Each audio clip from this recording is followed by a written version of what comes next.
listening to the Not So Black and White Real Estate Podcast with your hosts, Sir Colin Campbell and Gary A. McGowan. Good afternoon. It's your host, Sir Colin Campbell here, alongside Gary A. McGowan, and you're tuned into the Not So Black and White Real Estate Podcast, one of the best podcasts around.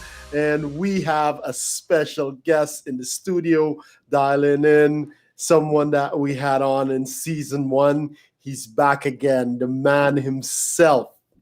Gary, go ahead and introduce our guest today. I don't know if I want to. Should I? The Q man. You're right. I think so.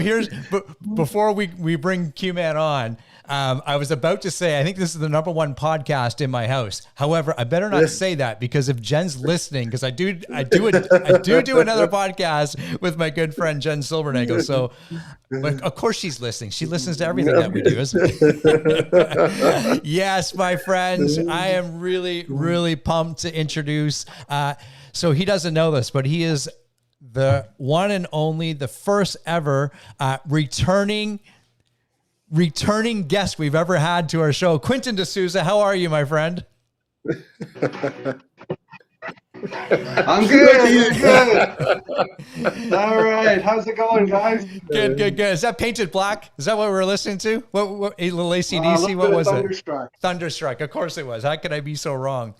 Very good, my friend. Yeah, you are. I don't know if we're pumping up your ego or what, but you are our first returning guest. I don't know if that's a good thing or a bad thing, but I can tell you today it's a great thing. It's a great thing. Awesome. It's good. And you know what? You're protected this time, right? No silly string. I can't throw anything. Like, everything's okay. You're safe in your own place, and Colin's safe over there. And so now, everybody's okay. Yeah. But I did want to share something with everybody. I have another background I wanted to share. Could I expand out the screen a little bit? Oh yeah, look at this. Black, white, and sometimes brown. Here we go. The Black, White, and Sometimes Brown Real Estate Podcast. I love it. Nice. Quentin, it's always a pleasure. It's always a pleasure Thanks to for have having you on. me. I do appreciate it. I do like coming out and sharing with you and kind of going through what's going on in my head. And also, I'm hoping to drop a few knowledge bombs and let people, know what I'm doing, but also hopefully help them to invest in real estate. That's where I focus. But I've got a bit of a background in real estate, so I wanted to share a little bit about that. I've won a lot of awards. I've been on a lot of media, including this podcast, some television and radio. I've published 4 books. They're all available on Amazon. 13th year being the Chief Education Officer of Durham REI, and I'm part of the Entrepreneur Organization, and I have been accepted into Tiger 21 as well. So there's a couple of different bits about myself. What I'm not a realtor. I'm not selling property management or deals. I'm not a lawyer or an accountant. I am an award-winning educator, real estate investor, multiple book author, and I'm not a coach anymore. And I'm an active investor. By July, I'll have 80 million in assets under management and approaching 400 units. So that'll be really good.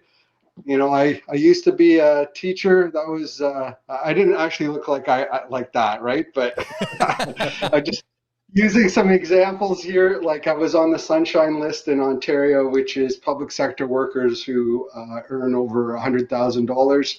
And I left that in 2014 to focus on real estate full time. And I encourage everybody to double their income using real estate investing. I think it's a great way of doing it. I mean, you have Gary and Colin that can help you invest in real estate for sure, put you on the right track. And I think that's a great place for you to gain your wealth. We'll talk about different ways of creating sources of income, but I really want to advocate this, because if you can create other sources of income for yourself, you can give yourself choice, right? And that's what I always want to encourage people to do, to have choice. And I kind of shared it in a graph, like, where is it? Right here. So like if you take a graph like this and you look at the sources of income that you have, like if you have like a salary or commission, or you have real estate cash flow, whatever it is, if you were to list all your sources of income, right? What would happen if you took the primary source of income and crossed it out? What would happen to you? Would you be stuck, or would you have options, right? And I want everybody to have options. I want people to have different options when it comes to their life. And, I say never rely on one source of income. So that's just, I wanted to get us started in the right direction anyways. So I hope I hope I didn't like Shanghai everything and, just take over, but I wanted to kind of give people an idea of like what my mission is here, and hopefully we'll help some of them to do that. I love it. So here's what I love about it. So here's the bio I was about to read. So we'll just throw that out the window. All right, that's what I like. And you know what I always loved about Quentin, Colin? While he's listening into our conversation, he always comes prepared. And even that when, is so true.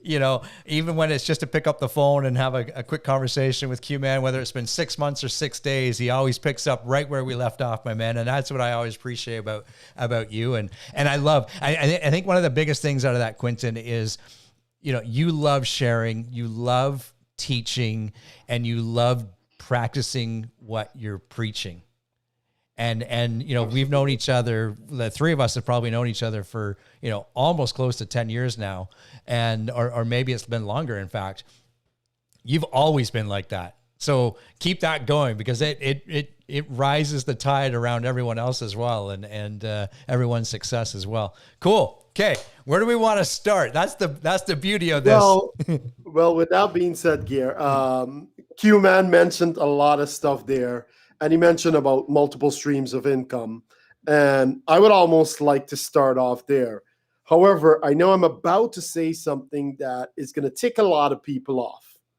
And I want to say, wait, do you want a drum roll? I can get you a drum roll first if you want. Yeah, sure. Oh, sure. No, wrong one. There you go.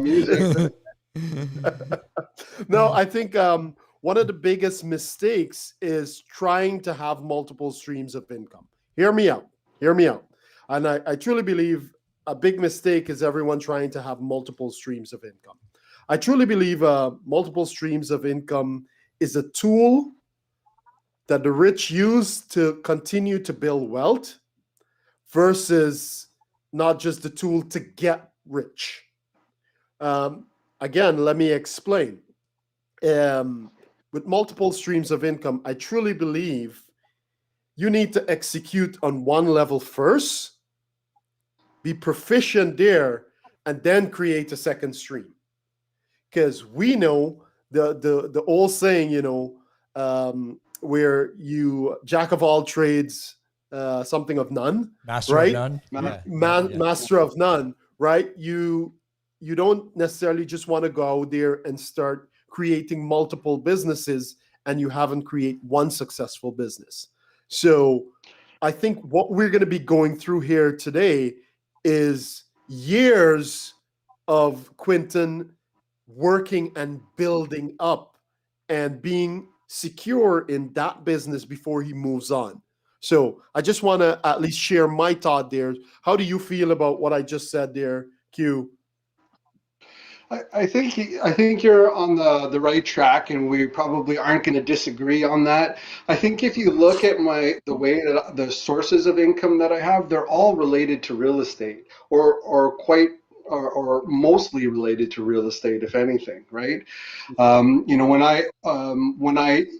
If I did this graph 6 years ago or 7 years ago, I may have included house flipping as an income source. Whereas I don't have that now, because I tend to be not as active. I don't want to be doing project management or doing that sort of thing when I'm thinking about my real estate investing. But yes, definitely, have all your eggs in one basket and watch that basket is good, especially to get started and to keep your wealth. You want to have different streams of income coming in. But I think that it's not necessarily like it's not necessarily that you have to focus on creating different streams of income. If you're creating or you're focusing on a specific asset class, usually other streams of income come along. So like, let's use real estate as an example. If I'm focused on, buying single family homes, renting them out, or duplexes or triplexes, I'm also probably going to take property management as an income source, or I'm going to maybe become a realtor and have that as part of my income source. They may be interrelated along the same category. And although I think that you have to be careful that you're not just creating more jobs for yourself, that whatever you're doing, you're able to scale it. If you're the one doing all the transacting, then you're going to limit yourself. But if you create a team of people, or you create a business, or you create the ability to have multiple units, then you're going to be able to scale a lot better. And within every asset class, there are always different ways to create income. So, for example, if you're focused on the stock market, right, you could be looking at dividends as a source of income, right? And you can also be looking at option trading as a source of income. Oh, and you could be looking at long-term holds of specific stocks, or you could be looking at speculative stocks. So it just depends on whatever asset class you choose, and then how deep and wide you want to go. I think that for me, real estate has always been the primary asset class that has done well for me for a very long time. And I continue to focus on that asset class. Although I do option trading, I do have dividends, I do have other businesses that I invest in. I do have intellectual property, but the majority of my income comes from different sources within an asset class, right? Mm-hmm. So you could look at some of my after-tax income that comes from cash flow from my properties. You could look at the refinancing that happens every year when I'm refinancing different properties. It could be also the sale of an asset as well. That could be part of that process. It could be that like Durham REI or education REI, where I have like video training that people pay for monthly. It could be the books that are related to education around real estate investing. So you can see that there's that theme. Or my U.S. income, I've got a U.S. portfolio, right, where I'm getting income that comes from that those assets down there. So and I consider that a different source of income, although it's still within the same asset class. And I think what you explained really, really well there, Quentin, there's a few things. There's lots that I think Colin and I can dive in on there, but one that just jumped out at me right at the very end was, many people will think like a salary, for instance, that's vertical income, right? It's kind of there's only one source of income, or maybe there's one or two. And the one thing that, one of our mentors that always talks about, Colin and I, one of our mentors that we have, he always talks about that horizontal income. Right. Just as you eloquently expressed, right? Everything from your intellectual, your assets, the things that are paying you dividends and real estate. There's many different ways to earn money in real estate, but getting it spread this way as opposed to this way, because right off the top, you said, if you take away your main source of income, what happens? Well, that horizontally speaking, right? Exactly. Nothing. If you took away my cash flow for me every month for the next 10 years, I would be fine. But it's not going to affect me at all. If you took away my ability to refinance on all my properties every year for the next 10 years, I'm going to be fine, right?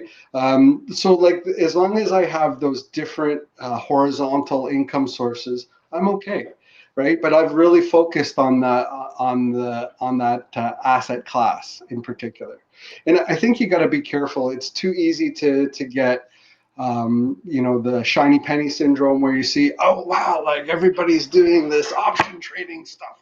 I gotta spend 10 hours a day, and that can really, it can be great if that's what you're interested in, and then you found something that you're good at, and that becomes your thing. But it could also be quite distracting, and it could take you away from your ability to grow and learn on something that is going to get you wealth faster. I think that's a different, and to each their own, right? Everybody has to find out what works best for them and what doesn't. I've done a lot of different things to earn income, and I know the difference between what feels like a job to me and what feels like owning a business.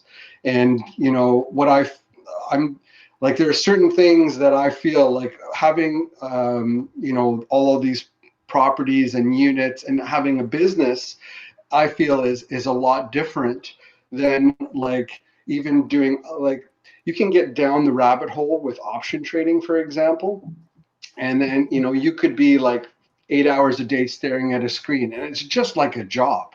The difference is you're standing in front of a screen, right? What's the point? Right. And so you have to be careful, and you gotta balance to decide on what you want and what you don't want. But one of the things I wanted to share, there's this screen here, and this is what happens when you take the long-term view and you look at real estate. Instead of just having one or just one kind of source of income, you also have this huge asset base that you can draw from. And what happens when you do that is you have this. It's called infinite return, and it's a beautiful thing, right? When you have somebody like that you, for example, if I take on a partner, and they invest with me, or you invest your own money into a project, and let's say you put $100,000 into that project, and then 3 years later you get back the $100,000, but you still own the project, right? Same equity, same everything. What's your return? Is it 100%, or is it infinite? Because I've got all my money out of it, and now I still own the equity, I'm still making money on it, and I'm still taking that and using it. And that's the type of thing that I've done in the past with my partners, right? And that's what I think that people can do for themselves, right? So when I mean never rely on one source of income, I think that what ends up happening is that people end up looking at their job is their only source of income. And I don't think that's not necessarily a bad thing, but I think that what happens when you cross off the job, because you lose the job, because something happened, COVID happened, what happens to you? Do you have any other source of income to, keep you going? Or are you waiting for the government to save you? Right? I think that one of the things that I encourage people to do is have a rental property or 2 rental properties. You don't have to have 10. You don't have to have 20. You could have 2 or 3 rental properties that provide you, at least a little bit of an income source, but have the ability to have that asset growth that can pay you again and again. Right? That you can come back and you can refinance it, you can access the funds from it, and you can do something different, right? Yeah. We see that. We see Loeffler there. The Loeffler guy is back. He heckles most of our guests. Yeah. It's true. It's true. We love them.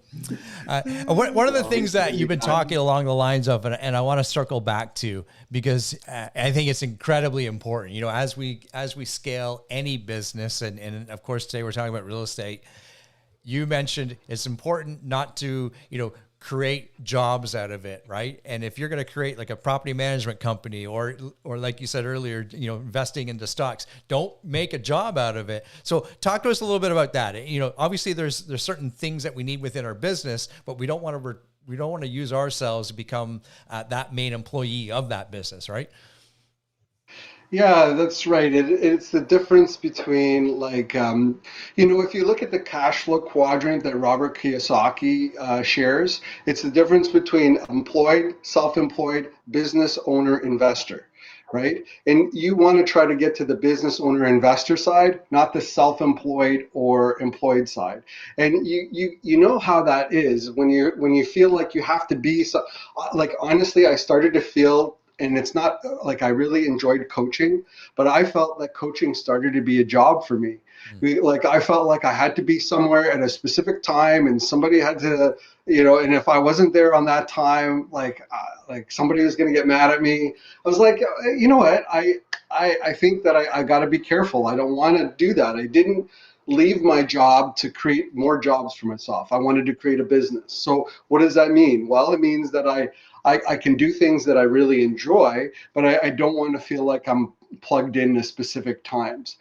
The other thing I wanted to share is when you're looking at real estate investing, there are different phases of the real estate investor. I don't know if you can see this really You well or stay not. there. I'll zoom in. You keep talking. I love. Oh, there you go. There you go. Or I can zoom in a little bit here. So like what happens is like when you start off real estate investing, you're in this building phase, right? So you're building the your portfolio. Your leverage is going to be higher. Your cash flow is going to be lower. Your equity is going to be lower.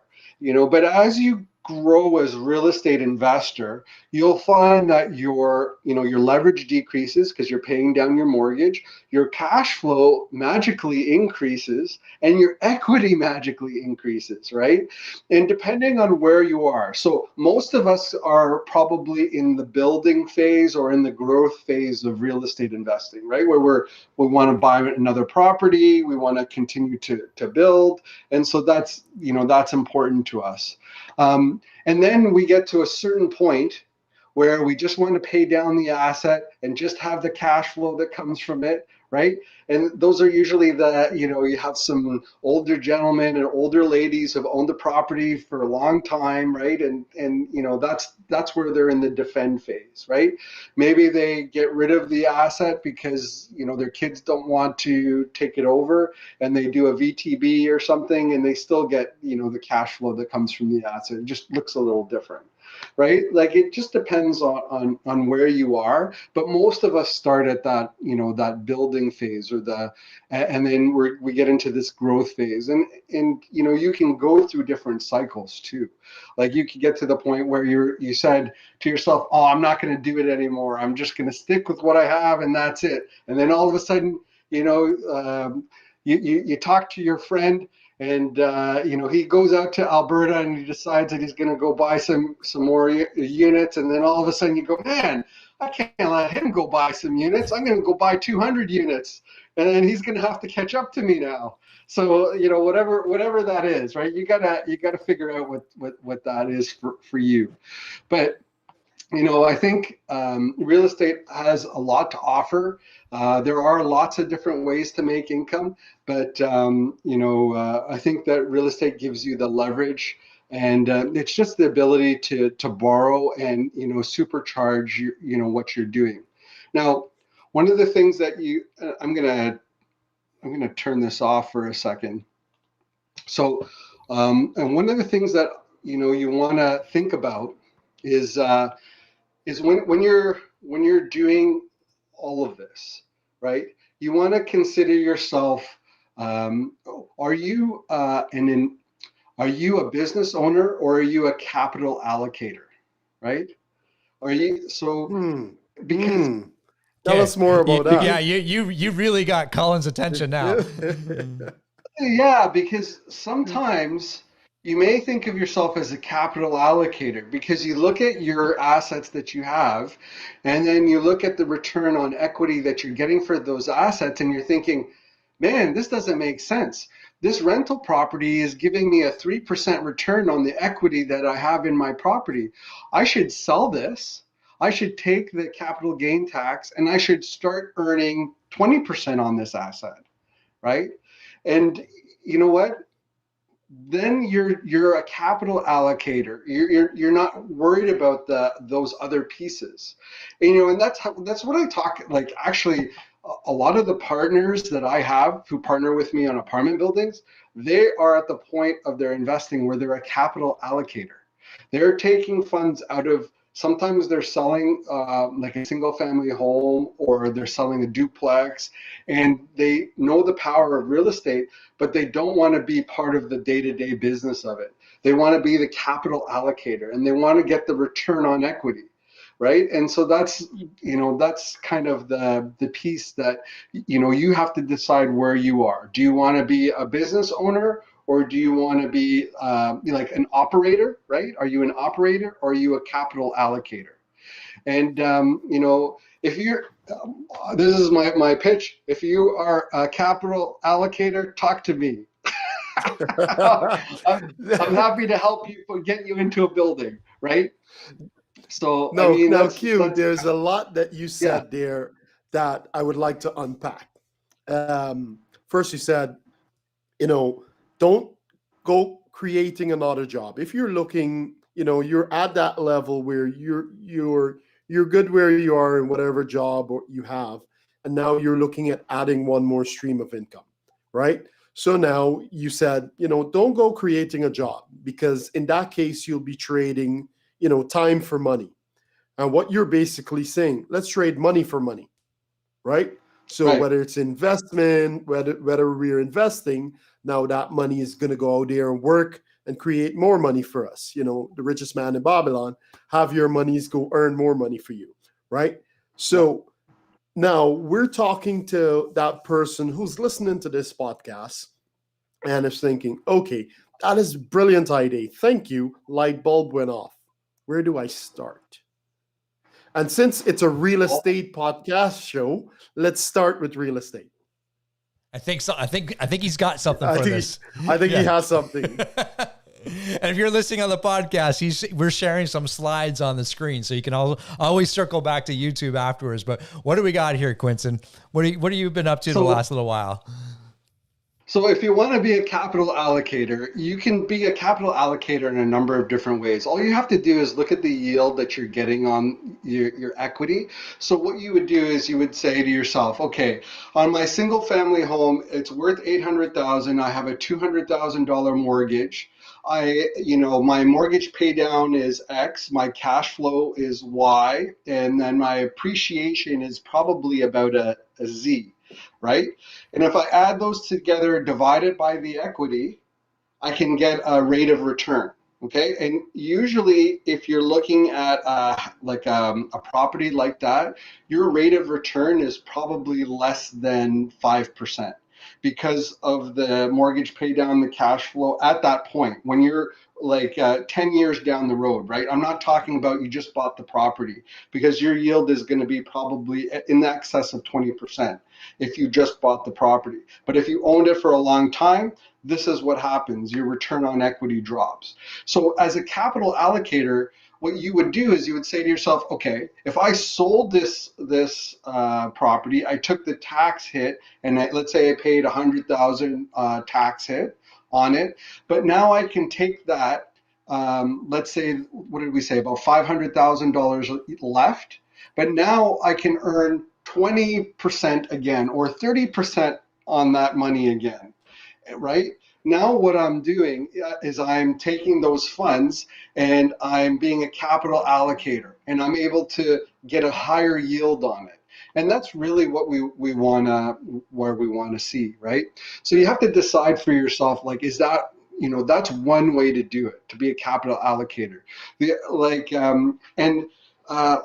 I didn't bring So that I just graph wanted, over. sorry, let me interrupt you for a second there. I just want to make sure people are staying up to speed with us. When we're talking, it's all about the scalability of things too, right? As we, invest more money or invest into larger assets, the scale of economy just keeps going and going. We're talking about, excuse me, getting a 20% return on $500,000.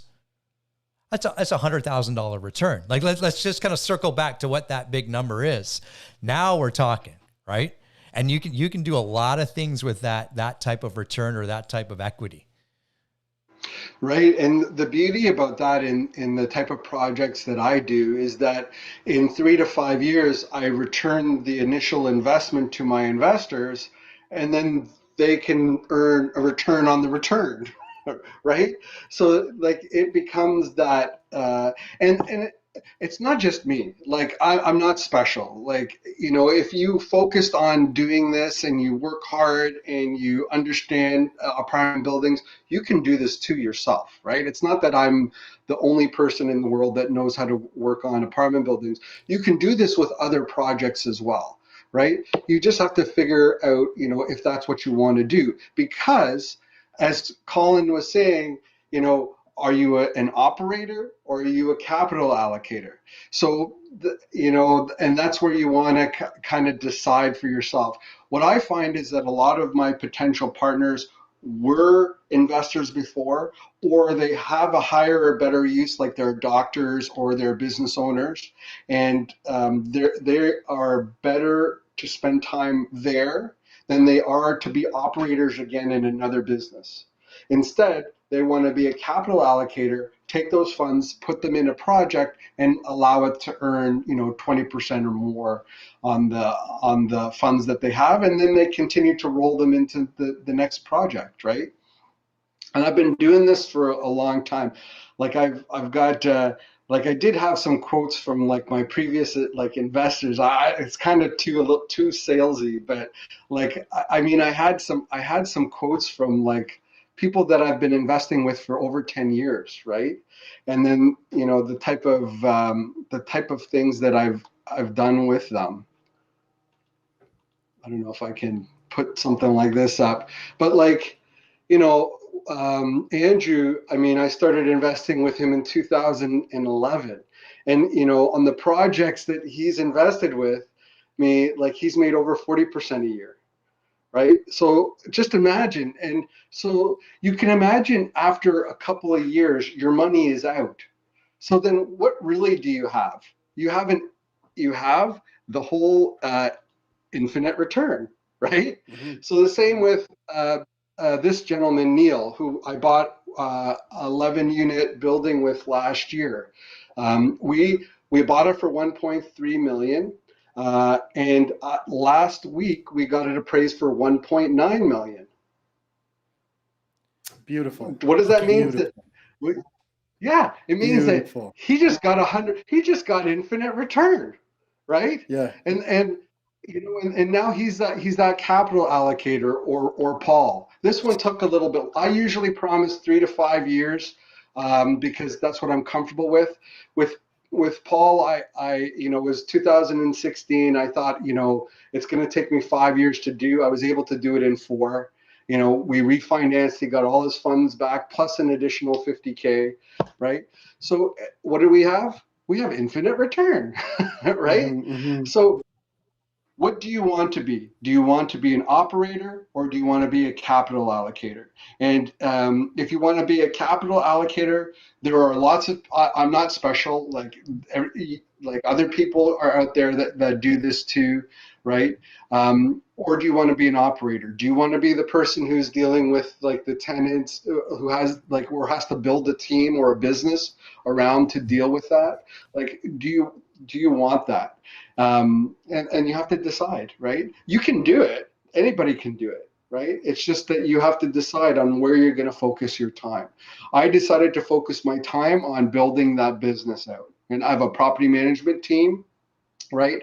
Well, we have you know, I have a full-time assistant that helps me with so much of my day-to-day stuff.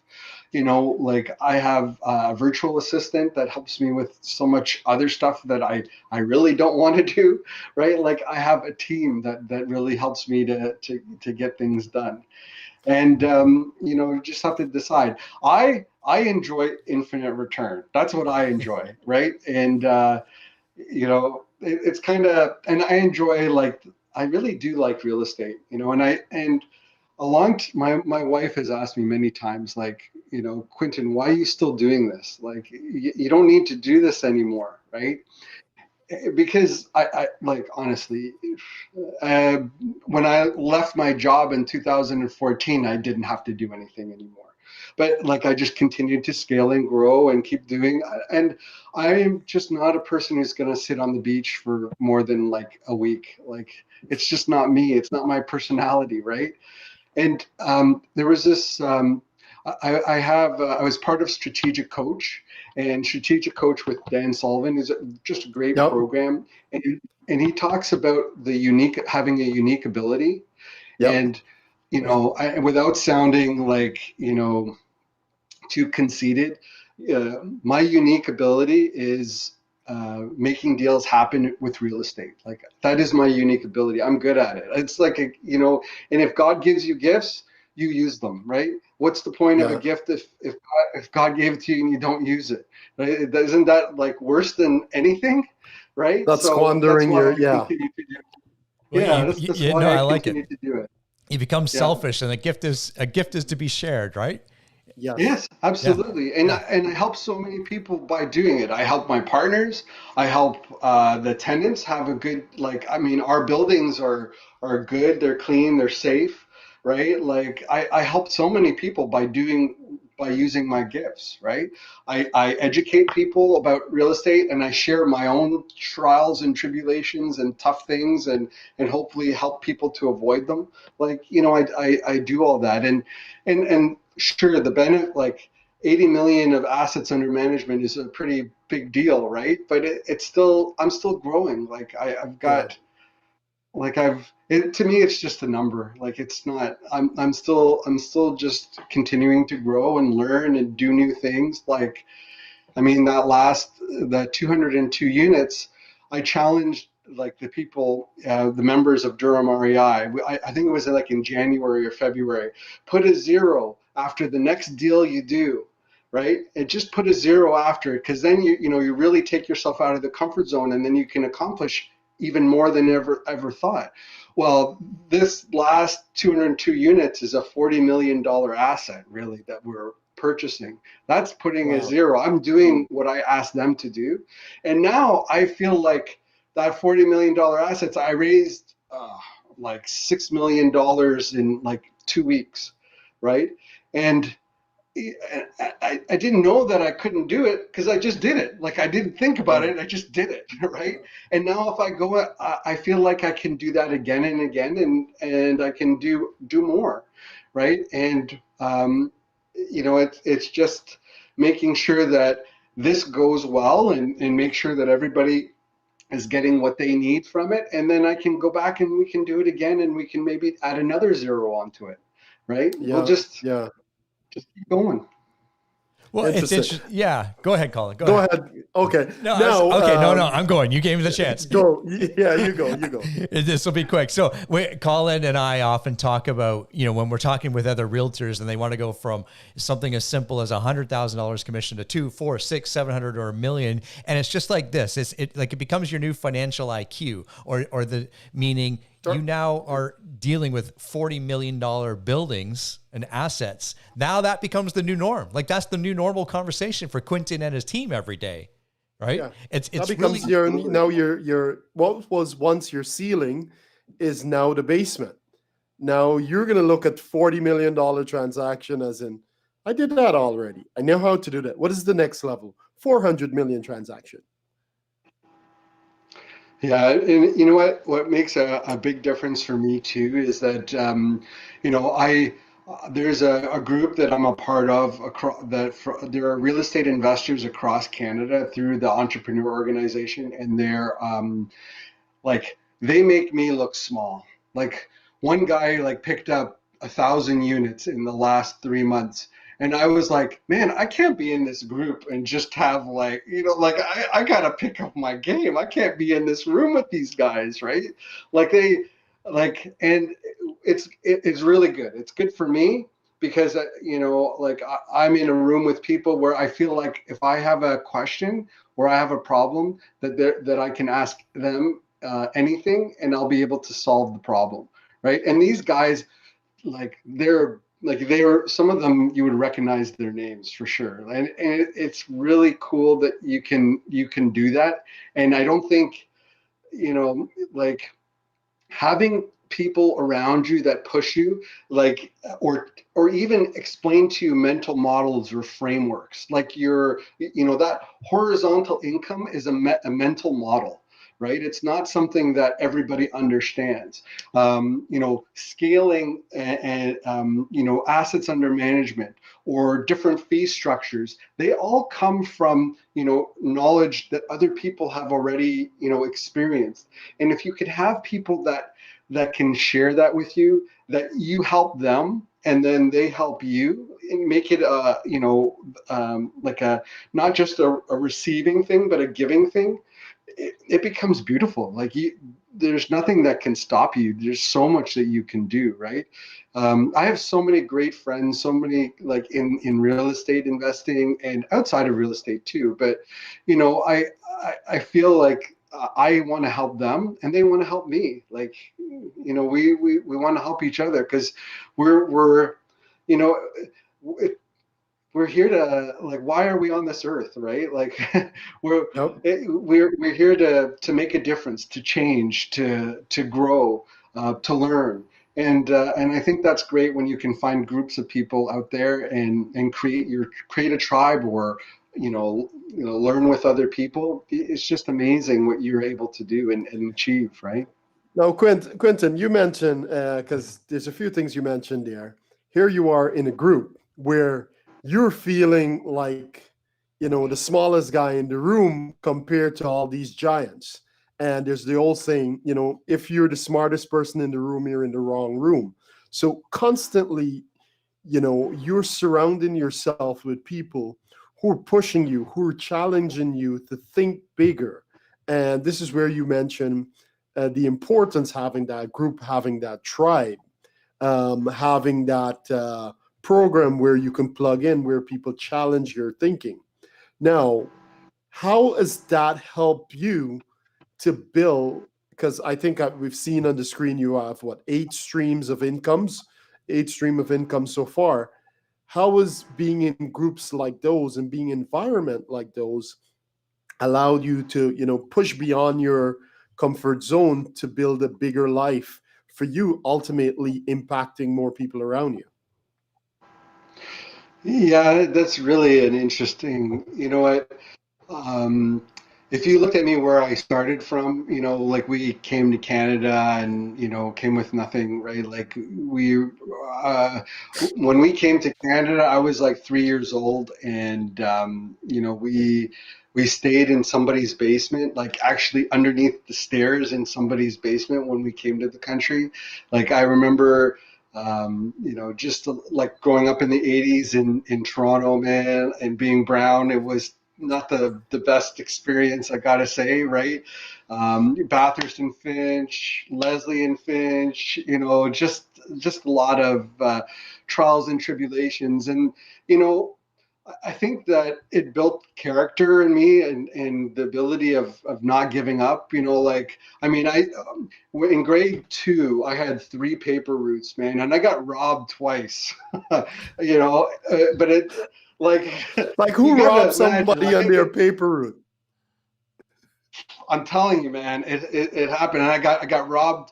I was selling chocolates for, volunteer, like, for my school, right? And I got robbed from my chocolate money, right? But it never stopped me.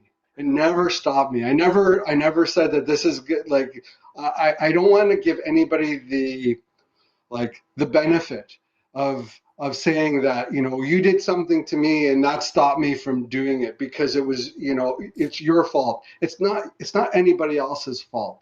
I am ultimately responsible for me and whatever I do. And I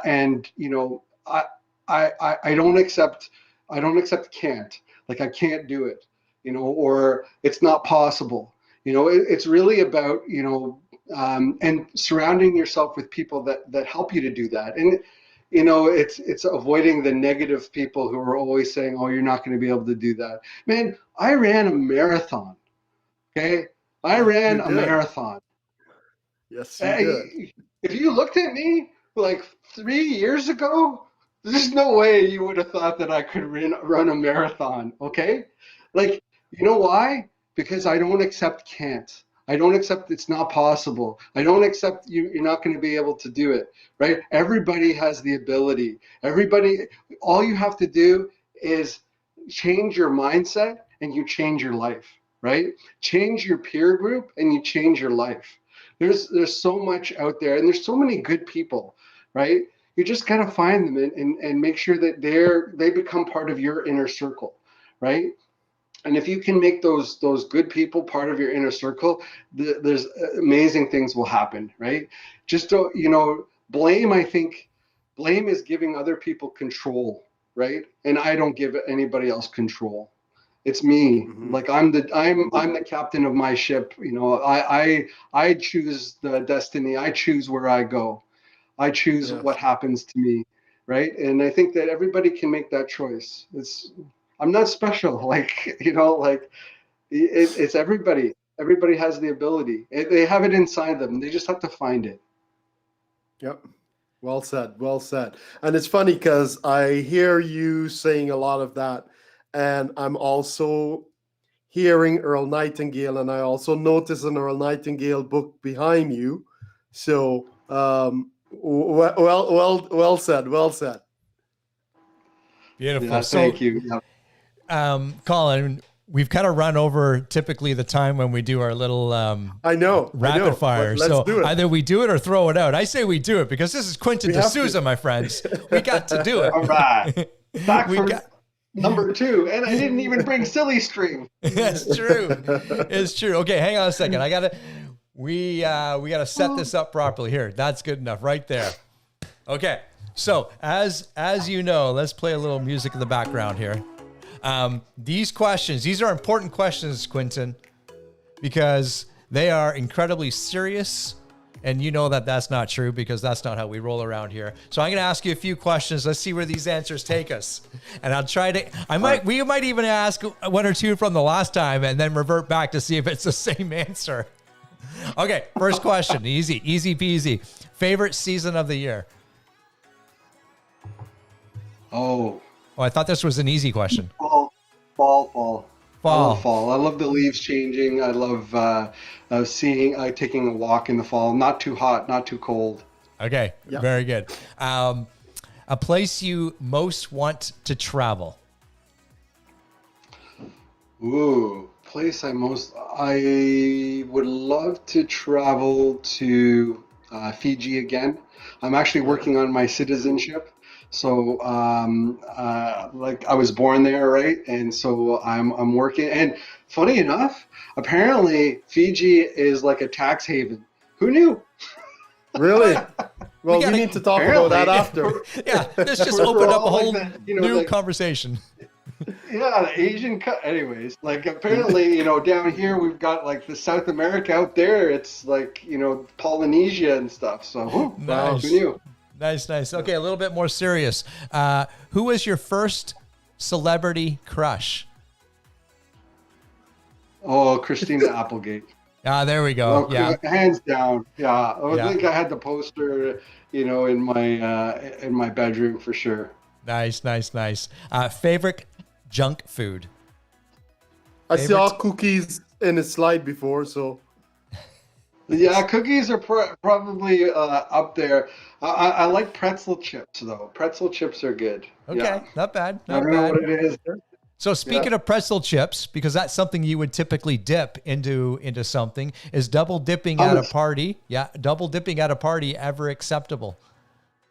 Oh, I don't care. I don't Jeez, care. It doesn't bother me. Give me a break. I love it. I love it. Come on.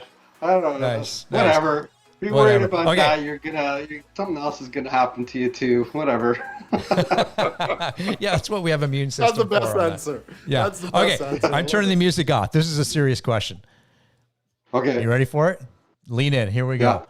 Name one of the 7 dwarfs. Sleepy. Yep. Yeah. Oh, what happened? Oh my god! I got stuck in this hologram. Oh! We knew that was coming. We knew something was coming. We knew something was coming. Ah, I got turned black and white. I don't know. I guess I'm on the right podcast. Nice. You're on the right podcast. Yeah, don't you worry. found yourself in the right podcast. Okay. That's good. That's good for the rapid fire for today because Yes, how yes. do you leave that?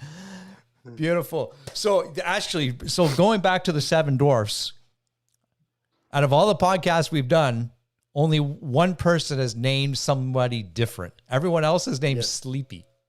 So you are in very good company because that's where everybody else lands. But do you want to be in that company? Yeah, I don't know. I don't know. Well, it could be Dopey. Dopey would be the other one. That would be my choice number 2, but whatever. Yeah. I think that was our other choice. So that's in second with only one guess is Dopey. Funny enough.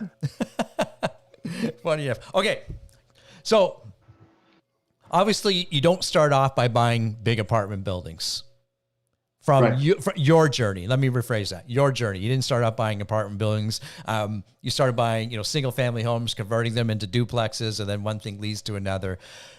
But what the point that I'd love to talk about and get out from you is it's no different, isn't it, in a sense. It's just a scale of economy, going back to that phrase, when we're looking at analyzing the property, perhaps some of the projects that we're looking at, and that whole tenant or customer experience, it's still the same thing, right, Quentin? Am I not wrong there? Yeah, I mean, it's similar. I think that there are some differences on how you approach things and how you evaluate things and how properties are evaluated. Like if you looked at apartment buildings, you're not really using the comparative approach. You're using an income approach, which is different from the 1 to 4 unit properties, right? So the comparative approach is, you have a property next door sells for 800,000, therefore my property is worth 800,000. Whereas in apartment buildings, net operating income divided by cap rate gives you the value of a building. It's more mathematical than it is what something else sells close by. But I mean, overall, like the property management is similar. Scale is always different, right? I have one roof and I have, 40 people 40 different families that live under the one roof. So it offers some scale differences. One of the big benefits though is refinancing. You get stuck you get stuck big time in the 1 to 4 units because you cap out. You're not able to get new mortgages. The income that you have, including the income that comes from the property, prevents you from refinancing a property. Whereas if with the multi-unit properties, other than if you deal with CMHC, but even when you deal with CMHC, because there are ways to work with them, you can refinance a property again and again and again. And in fact, I've done that, twice. I'll give you an example on a 6-unit building. Bought it in 2018, 2019, refinanced all my money out. And then in 2021, I got an additional 200,000 from a refinance. I could not do that in a single family home or a duplex. It's just not possible. But the property supported it, right? And it's all about numbers. So it is different that way. But you're right. You got to start somewhere. I suggest people start in the 1 to 4 unit space for sure. It's a great place to start, and it's a good place to accumulate assets and create that good asset base that you can draw from. And then if you decide to be a capital allocator, you can always talk to me. Well said. Well said. Now, I know we're coming up on time, but I want to make sure we answer this question. Whether it's a 1 to 4 unit or a 202 unit building, what are the basic fundamentals that you're seeing for both, whether it's a single family, your first investment, or your 80th investment? What are the fundamentals that you're looking at as an investor? So we're referring to this 202 units, right? So, yes. The fundamentals have to do with the location of the property. It has a lot to do with the population growth. It has a lot to do with the fundamentals of the area, whether people are leaving or coming there. I'm really not thrilled about dealing with these small tertiary markets, like really out there in Northern Ontario. I think that there can be some issues that come with that. You have to be very careful. You have to know what's going on. You want all the fundamentals to be there in the market that you're dealing with, whether it's 1 to 4 unit properties or 20 or 30 unit properties, right? Those are some of the big kind of picture ideas that you want to keep in mind. You want to have a variety of ways that people earn income. If the mine closes down and that's the only source of jobs for the town, what's going to happen? It's not going to be a very pretty sight, right?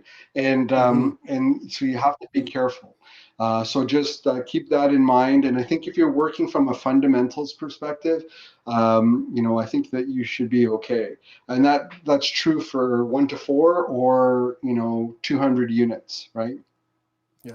Well said. Well said. Beautiful. Okay, Thank you, sir. We got about 2 minutes to go and lots to jam in 2 minutes. And going back to the wealth allocation, and a lot of people, they'll say to themselves, and I want to make sure it's, very clear here on the podcast, I want to invest in the 200 unit type buildings or bigger buildings, 80 unit buildings, but I don't know how. Well, what Quentin's kind of laying out here, what we've talked about in the past, many people, we don't do it alone. We do it with a team. No. Right. And whether that's, your property management team, your power team, as it's once been called, but also from the investor side, there's many people out there that are in a position to provide the funds to buy these types of assets. And that's what we're talking about here, right? Quentin is finding that right type of team member who's going to lead the charge, like a Quentin D'Souza, for instance, he's bringing all the expertise, putting it on the table and navigating that whole transaction, the management of the property and everything like that, Quentin. That is what we're talking about here, right? Yeah. And you got to decide for yourself, because sometimes we get lulled into this belief that real estate investing is purely passive. Like we hear passive. And, if you're the operator, it's not passive. It's easier when you're dealing with one unit, like a single family home. It's easier when you're dealing with a duplex, right? So it's easier that way. But as you do different strategies, like for example, house flipping is a job. Why? It's a job, right? You can call it, like, maybe you can make a business out of it, but it's mostly a job. If you want to be on the more passive side, then being a passive partner in a project is probably the most passive you can get, right? The other, even more passive than that, would be investing in a REIT. But then you'd be getting, you'd have a lot of fees on top of that, and you're not directly having ownership in any building, right? So it just depends on what you're looking for. But you have to decide for yourself what that looks like for you. You can build a team and do it yourself for sure, right? How do you do that? Well, you find other people who are doing it already, and you try to offer them help, or you try to figure out where they get, ask them for a referral for a realtor. Like a good realtor can help you do so much, right? Especially to get started. And then have them refer you to a mortgage broker or something like that. You can ask for referrals. You can ask for, give me a good book, right? To get started. There are lots of places to go and things to read to help you. There's so much available online. You got to be careful though. I find there's a lot of things that are on YouTube and stuff like that, and it's just somebody who has one building, and then all of a sudden they're like the biggest expert in the world. Yes. Yeah, the guru of everything. Listen, I'm no guru, right? I'm learning, I continue to learn all the time, right? I'm a student, right? That's what I am. If you want to call me something, call me, a student of real estate investing. Well, and that's important you say that too, because I think why people are drawn to you is you are a student, because you are continuing to, raise your lid and so forth, because you want to help and share others, but you can't do that if you're not continuing to learn yourself, right? Like, you've got to immerse yourself to keep learning. So good on you for doing that. Quentin, okay, it's right there on the screen, but how do people get a hold of you? What's the best way for people to get a hold of you? Well, if you want to email me info@getrealwealthy.com. Do you like that URL? I thought that was kind of... I'm sorry, I missed that. Say that one again. I missed it. info@getrealwealthy.com. Gotcha. Okay. Good. And then if you want to do a partnership fit call, it's passivepartner.com, and we can talk. We'll set up a 15-minute call and see if we're a good fit together. Now, I don't partner with everybody that I talk to. It's just from experience. That's not there's some people that I just don't want to work with. I have the privilege to be able to do that now, but I definitely don't partner with everybody I talk to. Fantastic. All right. Beautiful. That wraps up another amazing podcast, the Not So Black and White Real Estate Podcast, of course. And Quentin, always a pleasure. Sometimes brown. Yeah, and the sometimes brown. That's right. Here we go. There you go. Sometimes brown. The Not So Black and White and Sometimes Brown podcast. That's Quentin D'Souza. You know how to get a hold of him. So for Colin Campbell, I'm Gary McGowan. We'll see everybody on the next podcast. Bye for now.